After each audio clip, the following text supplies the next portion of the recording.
Hello. Hello to Patrick, Holly. Who else is missing? Georgia, Lee, and Millie. Is that everyone? Hello. And hello to students watching this in the future. Maybe it's 2023 and you've discovered this old video. Maybe you're wondering who I am. I don't work here anymore. I won the lottery. Imagine that.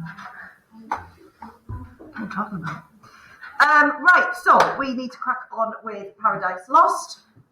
And we need to move that out of the way. Goodbye. So there's a few things going on in here. This isn't going to be a very long recording. I'm not going to do loads.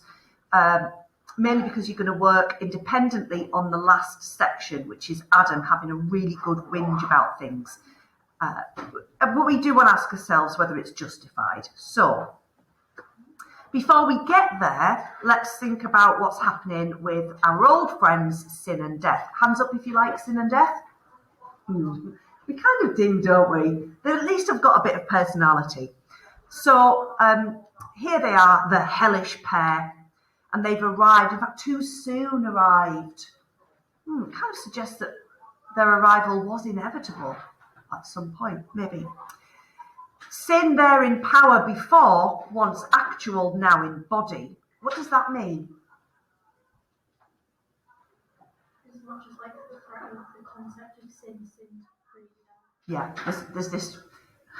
You can't miss her. She's the one with the mad dogs running around and eating her insides all of the time. So before you, a concept or an act committed by Eve, and now she's here. I might just move me over there. Is that better? And I'm away from the screen. The words. Behind her, Death, close following, pace for pace, and he's on his pale horse. Well, he's not on it yet. Pale horse is like trotting along. Pale horse. Especially when we look at the coming up description of Death. Must be a massive horse. Or does it not have to be massive? Well, let's have a look. Now I'm thinking about Death's horse and I've got distracted. So Mum looks to her son and she obviously, second of Satan, all-conquering Death. Have a look around. What do you think of this place that we're in? Even though we earned it with difficulty, travail. Is that from the French? Travail. Are you impressed, Emily? Thanks. Not better far than still at hell's dark threshold to have sat watch, unnamed, undreaded, and thyself half starved. So even though it's been difficult getting into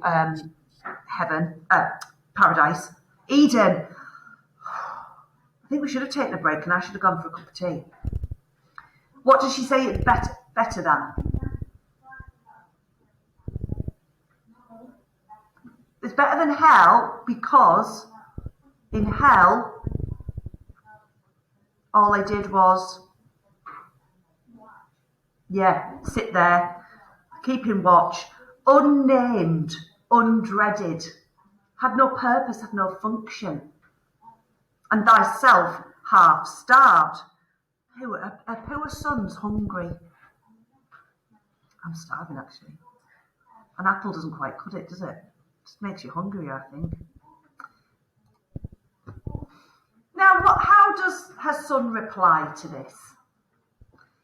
I think he has a proper teenage Kevin moment. It's all right. It's all the same to me. I'm always starving. Georgia, can you relate to that from this morning? Did you feel that pain? Georgia's parents didn't buy her any breakfast. Just putting it out there. Alike is hell or paradise or heaven, their best where most with ravin I may meet, which here, though plenteous, all too little seems to stuff this more, this vast, unhide-bound corpse. What's his problem? What's he upset about?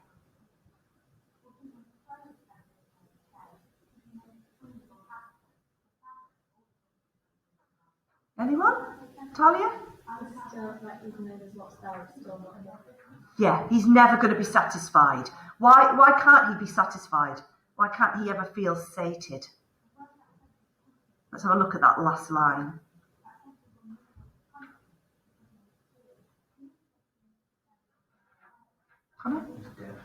Because he's dead. Right, tell me the bit about the corpse.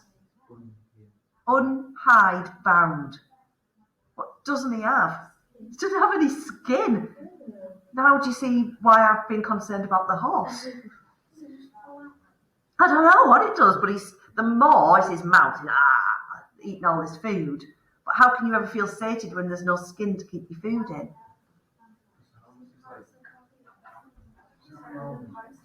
Like in Pirates of the Caribbean. They take the Aztec gold, and then when Elizabeth snaps it, and then it's like, Otto's got that. That'd be awful, wouldn't it? Never being able to feel full. It's nice to feel a bit full, isn't it? To like, after your Sunday dinner, to be a bit, after your Christmas dinner. What happens if, like, the organs was flowers? Haven't got the organs, he's dead. You just said it. Just the organs just would stay in your ribs like that. I don't know. It's just like this skeletal thing, isn't he? Anyway, he's not happy. I think we need to concentrate less on the physicality and more on the fact that he's not happy about where he is, because he can't be happy anywhere, right? That's the thing with sin and death. To whom the incestuous mother replied, "Thou therefore on these herbs and fruits and flowers feed first, on each beast next, and fish and fowl, no homely morsels, and whatever thing the scythe of time mows down, devour unspared." So she gives him his instructions. Eat all of this stuff. Start with your greens. Start with a bit of salad, and then move on to your big meaty courses. And anything that's died of old age, go with that.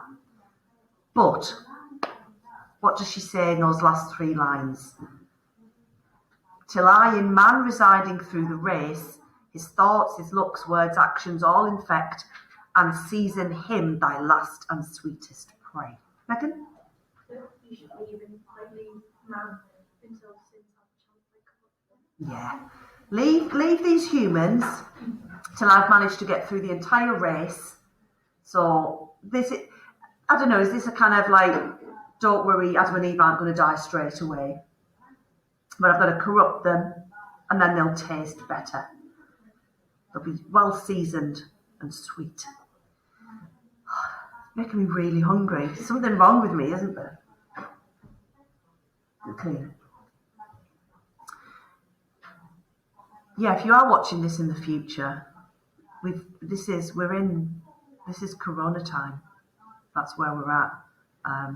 We're in our second lockdown. Obviously, we're still in college, and the cleaners come round all the time and wipe the door handles. This could be. I'm thinking, what if this ends up being some kind of document like Handmaid's Tale style? You know, this could be some kind of surviving document, couldn't it? That's used. What was it like for teachers in the time of Corona? True facts. Now, all of this would be really bad, but it's all part of whose plan? God's. So this is God speaking. We haven't heard much from God so far. And this is really important because it's that sense of, however bad things get, Milton's saying, don't worry, God planned all of this as well. You're okay.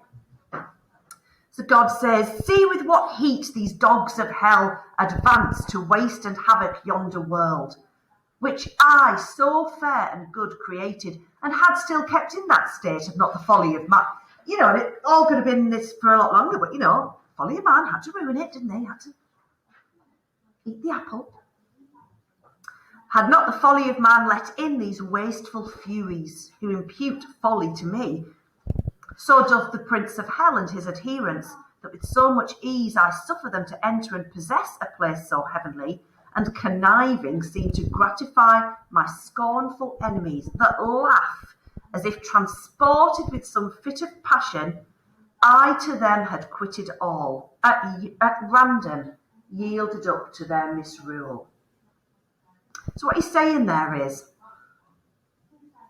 none of these dogs of hell have been allowed in here without me making it happen. Think back to when Satan goes down to crow in front of his the other fallen angels, and just at his moment of of victory, that's when God chooses to transform him into a snake again and make him hit the ground. So God likes to kind of bide his time. And he says, there they are laughing at me, thinking that I have just randomly left them to it. What kind of God would that be? What they don't know, and know not, that I called and drew them thither, my hellhounds, to lick up the draught and filth which man's polluting sin with taint hath shed on what was pure. Part of the plan all along. Bless you. It's Corona time, so when students sneeze, we get worried. And his direction. Till crammed and gorged, and I burst with sucked and glutted offal. What's offal? Go on, Abby. Yeah, it's the organs, it's the bits of the animal that we don't eat anymore because we're too. Although I love liver and onions, one of my favourite. Yeah, I do. I make it really nicely though. Trick is to put balsamic vinegar in. Get all kinds of tips in my lessons. But it's just the idea that everything, every last bit is going to be consumed and taken away. At one sling of thy victorious arm, well-pleasing Son, both sin and death and yawning grave at last through chaos hurled, obstruct the mouth of hell forever and seal up his ravenous jaws.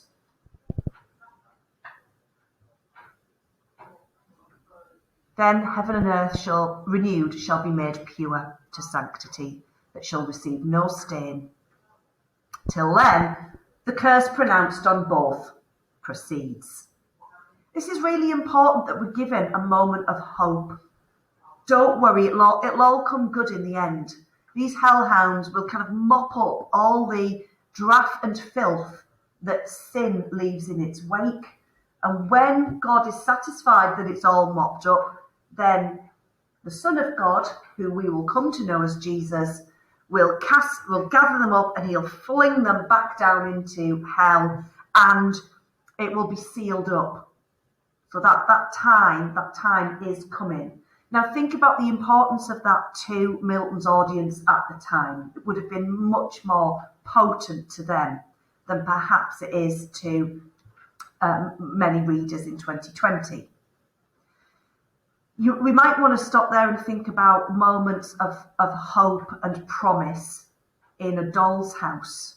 Remember, you're never going to make a clear match across because these are different genres, different texts.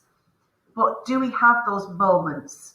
And are they as fulfilled as Milton wants us to believe this one will be? Okay, so are we all right with that so far? But what's happened to the world then, now that sin and death are here? Well, we've had our lovely descriptions about how great Eden is, but now there is outrage from liveless things. Beast now with beast began to war, and fowl with fowl and fish with fish. To graze the herb, all leaving, devoured each other. And secondly, not only are they fighting and eating each other, but nor stood much in awe of man. So this lovely relationship, remember when Satan first he's creeping up on Eve, and she doesn't even notice because she's used to the sounds of animals. It just reminds me of that scene from Snow White in the original movie, where seen the original Snow White, Disney movie? Where all the squirrels and or Enchanted. They all help her make the house. I know my modern references as well. but fled him. So the animals are either like going away from him, or with countenance grim glared on him passing. Sizing him up. How tasty does he look? These were from without the growing miseries, which Adam saw already in part, though hid in gloomiest shade. So what's happened to Adam? He's gone a little bit emo. He's sat in the dark. He's feeling very sorry for himself. You can kind of see a little bit, it looks pretty horrible out there. But it's not as bad as what's happening inside him. That's the worst. But worst felt within, and in a troubled sea of passion tossed, thus to disburdened sought with sad complaint. Doesn't matter how bad it is out there, it's worse inside for me. Ugh. It's all Eve's fault.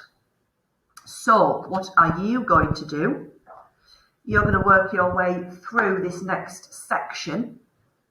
Be patient with it. It's not difficult, but you're just going to and you're going to work together. You certainly don't have to do this on your own. Going through the section and going, right, what's he whinging about? Whinging, sorry, it's a very loaded word. What is his complaint here? Kind of paraphrase that, sum up the lines. Is he justified? You know, I'm very mean about Adam, but has he got a point here that he's right to complain? Do that for each little section. There is a bit of repetition. And also think about whether this helps shed any light on our understanding of the characterization of Satan, Eve, and God. How do we think about them in relation to Adam's complaints? So the other thing that you probably want to do, which should be kind of happening as a bit of second nature, is asking yourself, just like we did there with the moments of hope, is anything making me think of Doll's House? Any little notes that I can put there? Okay, so I'm going to end the recording there. All right.